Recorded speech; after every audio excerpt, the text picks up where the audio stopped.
ನಮಸ್ಕಾರ ವೀಕ್ಷಕರೇ, ನಾನು ನಿಮ್ಮ ಪಂಡಿತ್ ಸಾಯಿ ಸ್ವರೂಪ್ ದೀಕ್ಷಿತ್. ಪ್ರತಿಯೊಂದು ರಾಶಿಗೂ ಅದರದ್ದೇ ಆದ ಅಧಿಪತಿಗಳಿರುತ್ತಾರೆ. ಪಾಪ ಪುಣ್ಯಗಳಿಗೆ ಅನುಸಾರವಾಗಿ ಗ್ರಹಗತಿಗಳು ಫಲಾನುಫಲಗಳನ್ನು ನೀಡುತ್ತವೆ. ಹಾಗಿದ್ದರೆ ಬನ್ನಿ, ಧನುರ್ ರಾಶಿಯ ಜುಲೈ ತಿಂಗಳ ಮಾಸ ಭವಿಷ್ಯ ಹೇಗಿದೆ ಅಂತ ನೋಡೋಣ.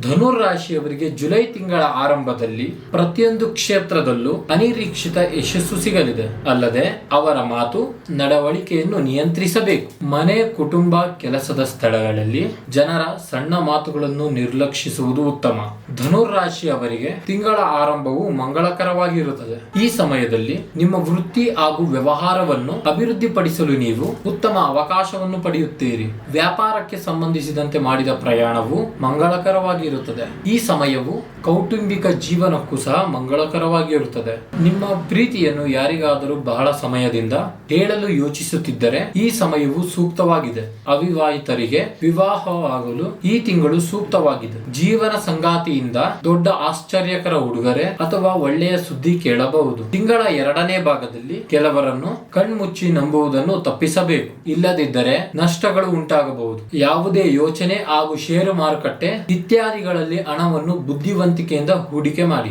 ಕೆಲಸದ ಸ್ಥಳದಲ್ಲಿ ಹಿರಿಯರ ಮತ್ತು ಕಿರಿಯರ ನಡುವೆ ಕಡಿಮೆ ಸಹಕಾರ ಇರುತ್ತದೆ. ನಿಮ್ಮ ರಹಸ್ಯ ಶತ್ರುಗಳ ಬಗ್ಗೆ ಎಚ್ಚರವಾಗಿರಿ. ಆರೋಗ್ಯದ ದೃಷ್ಟಿಯಿಂದಲೂ ಈ ಸಮಯ ನಿಮಗೆ ಒಳ್ಳೆಯದೇ ಆಗಲಿದೆ. ಕುಟುಂಬದ ಯಾವುದೇ ಸದಸ್ಯರಿಂದ ಯಾವುದಾದರೂ ವಿಷಯಕ್ಕೆ ಸಂಬಂಧಿಸಿದಂತೆ ಕಲಹ ಉಂಟಾಗಬಹುದು. ಇದ್ದಕ್ಕಿದ್ದಂತೆ ನೀವು ದೊಡ್ಡ ವೆಚ್ಚವನ್ನು ಭರಿಸಬಹುದು. ಇನ್ನು ಆರೋಗ್ಯದ ದೃಷ್ಟಿಯಿಂದ ಹೆಚ್ಚು ಗಮನಹರಿಸಬೇಕಾಗುತ್ತದೆ. ಈ ಸಮಯದಲ್ಲಿ ಭಾವನೆಗಳಿಂದ ದೂರ ಹೋಗುವುದರ ಮೂಲಕ ಯಾವುದೇ ನಿರ್ಧಾರವನ್ನು ತೆಗೆದುಕೊಳ್ಳುವುದನ್ನು ತಪ್ಪಿಸಿ. ಇಲ್ಲದಿದ್ದರೆ ಪಶ್ಚಾತ್ತಾಪ ಪಡಬೇಕಾಗುತ್ತದೆ. ಧನ್ಯವಾದ.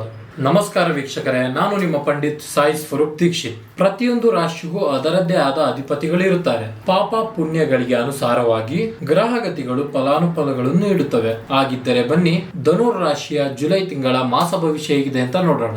ಧನುರ್ ರಾಶಿಯವರಿಗೆ ಜುಲೈ ತಿಂಗಳ ಆರಂಭದಲ್ಲಿ ಪ್ರತಿಯೊಂದು ಕ್ಷೇತ್ರದಲ್ಲೂ ಅನಿರೀಕ್ಷಿತ ಯಶಸ್ಸು ಸಿಗಲಿದೆ. ಅಲ್ಲದೆ ಅವರ ಮಾತು ನಡವಳಿಕೆಯನ್ನು ನಿಯಂತ್ರಿಸಬೇಕು. ಮನೆ, ಕುಟುಂಬ, ಕೆಲಸದ ಸ್ಥಳಗಳಲ್ಲಿ ಜನರ ಸಣ್ಣ ಮಾತುಗಳನ್ನು ನಿರ್ಲಕ್ಷಿಸುವುದು ಉತ್ತಮ. ಧನುರ್ ರಾಶಿಯವರಿಗೆ ತಿಂಗಳ ಆರಂಭವು ಮಂಗಳಕರವಾಗಿರುತ್ತದೆ. ಈ ಸಮಯದಲ್ಲಿ ನಿಮ್ಮ ವೃತ್ತಿ ಹಾಗೂ ವ್ಯವಹಾರವನ್ನು ಅಭಿವೃದ್ಧಿಪಡಿಸಲು ನೀವು ಉತ್ತಮ ಅವಕಾಶವನ್ನು ಪಡೆಯುತ್ತೀರಿ. ವ್ಯಾಪಾರಕ್ಕೆ ಸಂಬಂಧಿಸಿದಂತೆ ಮಾಡಿದ ಪ್ರಯಾಣವು ಮಂಗಳಕರವಾಗಿ ಈ ಸಮಯವು ಕೌಟುಂಬಿಕ ಜೀವನಕ್ಕೂ ಸಹ ಮಂಗಳಕರವಾಗಿರುತ್ತದೆ. ನಿಮ್ಮ ಪ್ರೀತಿಯನ್ನು ಯಾರಿಗಾದರೂ ಬಹಳ ಸಮಯದಿಂದ ಹೇಳಲು ಯೋಚಿಸುತ್ತಿದ್ದರೆ ಈ ಸಮಯವು ಸೂಕ್ತವಾಗಿದೆ. ಅವಿವಾಹಿತರಿಗೆ ವಿವಾಹವಾಗಲು ಈ ತಿಂಗಳು ಸೂಕ್ತವಾಗಿದೆ. ಜೀವನ ಸಂಗಾತಿಯಿಂದ ದೊಡ್ಡ ಆಶ್ಚರ್ಯಕರ ಉಡುಗೊರೆ ಅಥವಾ ಒಳ್ಳೆಯ ಸುದ್ದಿ ಕೇಳಬಹುದು. ತಿಂಗಳ ಎರಡನೇ ಭಾಗದಲ್ಲಿ ಕೆಲವರನ್ನು ಕಣ್ಮುಚ್ಚಿ ನಂಬುವುದನ್ನು ತಪ್ಪಿಸಬೇಕು. ಇಲ್ಲದಿದ್ದರೆ ನಷ್ಟಗಳು ಉಂಟಾಗಬಹುದು. ಯಾವುದೇ ಯೋಚನೆ ಹಾಗೂ ಷೇರು ಮಾರುಕಟ್ಟೆ ಇತ್ಯಾದಿಗಳಲ್ಲಿ ಹಣವನ್ನು ಬುದ್ಧಿವಂತಿಕೆಯಿಂದ ಹೂಡಿಕೆ ಮಾಡಿ. ಕೆಲಸದ ಸ್ಥಳದಲ್ಲಿ ಹಿರಿಯರ ಮತ್ತು ಕಿರಿಯರ ನಡುವೆ ಕಡಿಮೆ ಸಹಕಾರ ಇರುತ್ತದೆ. ನಿಮ್ಮ ರಹಸ್ಯ ಶತ್ರುಗಳ ಬಗ್ಗೆ ಎಚ್ಚರವಾಗಿರಿ. ಆರೋಗ್ಯದ ದೃಷ್ಟಿಯಿಂದಲೂ ಈ ಸಮಯ ನಿಮಗೆ ಒಳ್ಳೆಯದೇ ಆಗಲಿದೆ. ಕುಟುಂಬದ ಯಾವುದೇ ಸದಸ್ಯರಿಂದ ಯಾವುದಾದರೂ ವಿಷಯಕ್ಕೆ ಸಂಬಂಧಿಸಿದಂತೆ ಕಲಹ ಉಂಟಾಗಬಹುದು. ಇದ್ದಕ್ಕಿದ್ದಂತೆ ನೀವು ದೊಡ್ಡ ವೆಚ್ಚವನ್ನು ಭರಿಸಬಹುದು. ಇನ್ನು ಆರೋಗ್ಯದ ದೃಷ್ಟಿಯಿಂದ ಹೆಚ್ಚು ಗಮನಹರಿಸಬೇಕಾಗುತ್ತದೆ. ಈ ಸಮಯದಲ್ಲಿ ಭಾವನೆಗಳಿಂದ ದೂರ ಹೋಗುವುದರ ಮೂಲಕ ಯಾವುದೇ ನಿರ್ಧಾರವನ್ನು ತೆಗೆದುಕೊಳ್ಳುವುದನ್ನು ತಪ್ಪಿಸಿ. ಇಲ್ಲದಿದ್ದರೆ ಪಶ್ಚಾತ್ತಾಪ ಪಡಬೇಕಾಗುತ್ತದೆ. ಧನ್ಯವಾದ.